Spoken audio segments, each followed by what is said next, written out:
Welcome, Dr. J's Beckett Sports Card Insights. This is Outtakes with Mike Moynihan, Golden Age, the baseball collector guy. I went over to his house. We had a good time over there. Thanks sponsors, Topps Panini Upper Deck, Beckett Media, Beckett Grading, Beckett Authentication, ComC.com, Burbank Sports Cards, Mike Stadium Sports Cards, Heritage Auctions, and Huggins Scott Auctions. I got to see the Beast. We just had a good old-fashioned chat about vintage mainly. And he had his buddy Matt, who's a great guy, doing some of the video. So we just concentrated on looking at cards and talking about it. So this is part of what you might see on his baseball collector channel on YouTube or on his Golden Age he recorded. I'm just mainly pulling out a few things that I think are fresh from things I haven't dealt with on my show. So thanks, Mike. Thanks, Matt. Thanks, everybody. And see you tomorrow. Here it is. This is the Beast that my dad and I built. Your dad's an artisan. He is. It's hard to do it justice on video. It's just really beautiful. It is beautiful. In terms of woodworking and the skill that I know went into it. It only took us 3 weekends or something. One of the things I mentioned is that my setup is not like this, but like you, if you take a few out or want to add a few in, you have to take everything out because I have the order that I need to maintain. Mine is alphabetical. Yours is annual. It is. Chronological. It is. And yeah, it's like a giant accordion, right? Like when we were kids and changing out binders. Can I tell you what I did? My solution? Sure, okay. please. This is creative? Not too creative, but basically I have my version of this and I have backstock that I keep. But if I'm going to put something backstock going into the main thing, I have to pull something out to put something in. Gotcha. Then I don't have to ripple everything through. But every 5 or 6 years, I pull it all out and redo it. And I'm right in the process of doing that now. Here's my backstock. Okay. I see. Okay. You haven't been to my place, so you'll get a chance. This should be a home and home series. Yeah, home and home. But, right?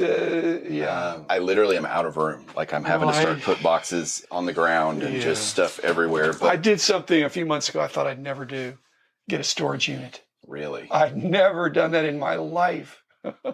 Yeah, I'm halfway proud, halfway ashamed. We're really hoarders. That might be that's a bad word. That's it is a bad not word. An acceptable word. I know. I'm an accumulator. You want to look at some stuff? I do. Okay. So you're not a condition freak. No. I'm not either. The better condition stuff in the early 70s, it sold faster, but not necessarily for more. Why do you think that is? Because there were enough people that knew, hey, why not get the better condition one? If they're going to sell for the same price, get the better looking one. I remember. But it was considered unsporting to go through and cherry pick. Really? All the perfect condition cards. Why? Because you're taking it away from someone else? You would literally have to demonstrate, this is my want list, this is what I'm looking for. And then you could pull out the best one. But it was... But upgrading wasn't... Upgrading if you had poor upon? condition. No, upgrading was part of it, but it was from poor to very good. Gotcha. Not from excellent to near mint. Gem mint or something, especially for some of these tougher sets. I have the entire 40 play ball run. All the 40 play balls of Hall of Famers are in there. Oh, okay. Missing the Joe Jackson, which would be obviously a very big card. But yeah, no. See, my dad had 40 play balls, almost a complete set. Actually, 40 play ball more than 41. And that's a bigger, fuller set. And the old timers is a really nice touch. And the 41s just are rehashed. You know, it's just, if it's an active player, it's the same picture. Well, they're beautiful. Just colorized. They're beautiful. They are. I like the pastels, like, and the DiMaggio brothers. That's a cool aspect. Yeah. That would be something I would do. So you have room, a tiny bit of room in this one. I leave a little bit in every drawer just so I'm not always constantly according. I have, my rule is 3 fingers. Yeah, there you go. Okay, 3-finger rule. rule. That's a good rule. rule. I think, Mike. But yeah, I leave enough space where I'm not literally constantly changing things out. You had an episode about 53 Bowmans. The guy, Alex, really into it and fell deep fast. But those were always classy cards, even in the earliest days. If you got a collection in the 50s, people were always enamored. It was a pure card. It was... Well, remember when you had 50, 51, 52 Bowman, all are very similar. Then Topps came on board, whoa. So Bowman's like, what do we need to do now? And they come out with 53 bigger card. That was the game changer. Yep. You know, that's the other thing I've done. The front and center grading is that looks like a great card. It might be a 6, it might be a 5. I can't read the number. So all I know is it's a good card. Yeah. So I don't worry. It's a 5 or 6. It's a 5, I think. Okay. Is it Newhouser?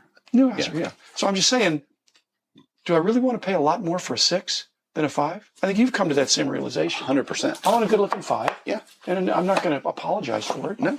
In fact, of all the collections I bought, 5s were good cards.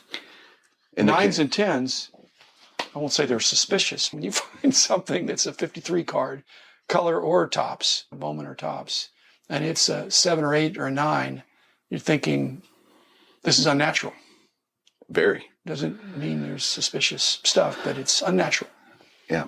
When I look for a card, no matter what card it is, have you heard the term collector grade versus investor grade? Yeah. So for me, which is a bogus division, but it's at least something to go on. What people want to say, but it continues the notion that a 4 is not an investment grade card. Depends on the card, right? No, it doesn't depend on anything. It doesn't even That's depend on it depends on does this card have liquidity? Does it have a chance to have a following? Yeah. And we're finding out that mantles, regardless of grades, right? So investment grade, I think that's investment grade is would somebody be proud of having this card in this condition? And we're finding out that on the great cards, 1, 2, or 3 is still investment grade. Now, a common card, a regular card, no, you're not going to. But my Ruth is a 1. And I love it. It's a reasonably well-centered 1. Yeah. Oh, you're not showing the back, but it may have a little bit of back scuffing or something. It's actually not too bad in reality. And that's a good 1 then. Yeah. It's pretty clean. It's a 1. And it's properly graded. No, I'm with you. Like I said, I just love owning it. No, I love having it. I'm totally agreeing. I'm just saying that some of the cards I have, I bought the cards that were in the collection that I bought. I didn't really buy that many individual cards. But a card like that, I wouldn't kick it out. And I would get it graded, even though I would know it'd be a 1 or a 2 or something. To me, that's more protection. And it's protection and authentication. But some people are faking 1s and 2s of great cards. It just shows the lengths people will go to sometimes. I don't think that ever will go. Well, if it does, then that means the money left. If we're not a scammable industry, I had a collection that I almost got, and I had the dilemma just off the 53 Bowman colors. A guy came in, it was a hotel buying trip kind of thing, comes in. He's got a complete set and a bunch of extras and other stuff. But the 53s, he doesn't want to sell them because it's his personal set. And this is 45 years ago, 50 years ago almost. Like I said, the problem was, I won't say there were 9s and 10s because that would be the exaggeration of the ages. But let's say there were 8s. If it's a complete set of 8s, pretty untouched, really crisp, sharp corners. In my mind, in my 1975 mind, I could not pay him double what I would have paid for something else, even though I should have, because it just wasn't considered. It wasn't done. He said, I accept your offer for all these other, the 52s, the 53 tops, the 54s, 55s. That's fine. I just really like these, and I'd rather keep them. And for me to say, maybe it would have jeopardized the whole deal, to say, you know what, I really want those. Then I've got to explain, because they're in really good condition for that kind of a set. And so I'm not a liar, so I can't lie. And he walked out with them. But I think a lot of it's this. I know what city he lived in, Mike. Could you drive to his house? No, he came to the hotel. Okay. But I know the zip code. I think in 2021, we go, man, that seems high for XYZ card. But in 5 years, we might look back and go, maybe not, though. But maybe not. I remember 2014 National, Cleveland. At Baseball Card Exchange, they had a PSA 5 53 Bowman mantle for $150. Oh. And I went, I'll be able to get that down the road. We all say that. And it's funny how I remember the cards that got away more than the deals that I have acquired over the 40 years I've been doing this. And it's just the funny aspect. It's like poker, right? You remember the hands you got bad beats on versus the massive pots that you might win. And so I just use it as experience to go next time, don't pass up on that card. But we all have. It wasn't necessarily underpriced for the moment. At the moment. That's right. It's funny when I'm sitting here thinking about you coming over, and I'm like, oh, he's going to have seen every single card I've ever, like, that I have nothing that he's never seen before. But you realize I went to all those nationals to find cards that I'd never seen, and Rich and I just delighted in doing that. But there's still cards are beautiful. I don't get tired of looking at cards. I feel like 55 Bowman is incredibly underrated. That's one of my biggest finds, was an unopened case. High numbers mainly. And, well, the second and third series both. So there were a bunch of mantles, a bunch of banks. Mantle, Mays, and Aaron are all in a tight grouping there in 179, 184, 202, whatever it is. They are, and so I had some of them, but they were gum stained. They'd been in the case. I got them in 75. Okay. And so they'd been in the attic of a confectioner store for 20 whatever for 20 years. years. Yeah. And the son of the grandpa that had them brought them in, and they were eaten. I actually sold a mantle for, it was a 90% of the card. It had been nibbled, and it's still, because it was, if again, these conservation experts, these restorers, could they have put the card fully back together? I don't know. Given enough money, maybe they could. I've taken another card of a common player and somehow put it together. But I thought, no, I'm just going to sell it as is. And it sold, because the rest of the card was crisp. It was fresh out of the pack, other than that part of the pack that had been eaten by the rodent. The unknown rodent. Yeah, or the family of rodents, I think could have been over a period of time. I've had people want to offer me less over the years for a slab that is a little bit scuffed, Right. a little bit chipped, or the label is a little out of phase or something. And I'm thinking, dude, it's the same card. People pay. They won't pay extra, but they'll pay less. They won't pay less. I think there's two factors So in that. that argues, of keeping it, because I've got some little chipped corners on my slabs. But think about the flip, the old PSA flips, the ones that look like they were printed on a dot matrix printer back in the early days. Those go for, you could have the same grade, that card will, and one in a lighthouse holder, the lighthouse is going to sell for more. But some of the older slabs, the perception is that PSA used to grade harder on vintage.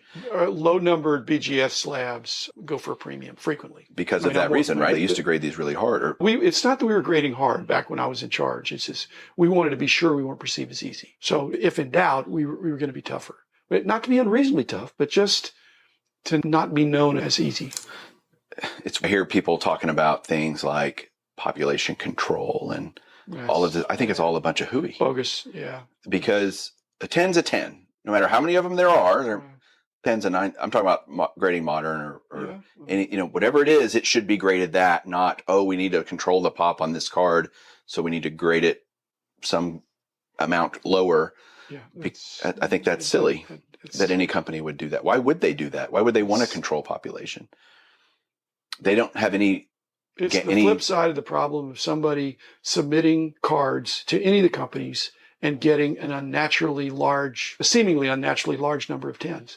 There's just some people are better at pre-grading than others. There are people that could take a stack of raw cards and say, these are what the grades are going to be, and be pretty close. In fact, we hired people that can do that. That's part of the test.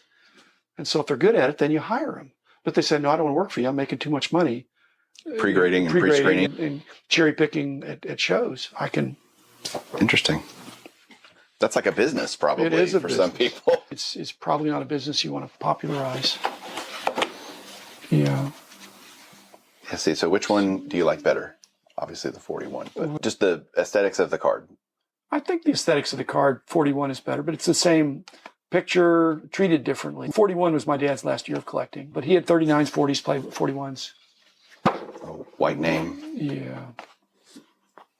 Yeah. I don't know if this is still underappreciated, but it was for a long time. Gehrig's my favorite player. Yeah. I have Gehrig artwork. My dad had this card. This says it's a 2. Mm-hmm. And it's investable, collectible. I'd take it all day. When back in the early mid-70s, when you're going through and you're buying cards, you're not saying, can't accept this, it's a 2. Nobody kicks this out. Mm-mm. And it's not even one you're going to think about upgrading, unless there's some back damage or something. No. I have no intention on getting another one. I love that one. But I think not that it's flipping. There are a number of regular, non-ultra wealthy collectors that might even have a preference for a 2 or 3.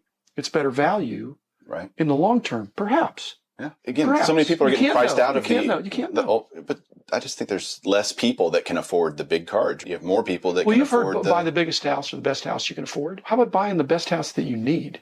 Right. Or that you want, or that fits your family's needs. Then you can buy nice furniture and you can do other things. That's right. I've got friends that have great houses and no furniture. Exactly. Or big yards and no landscaping.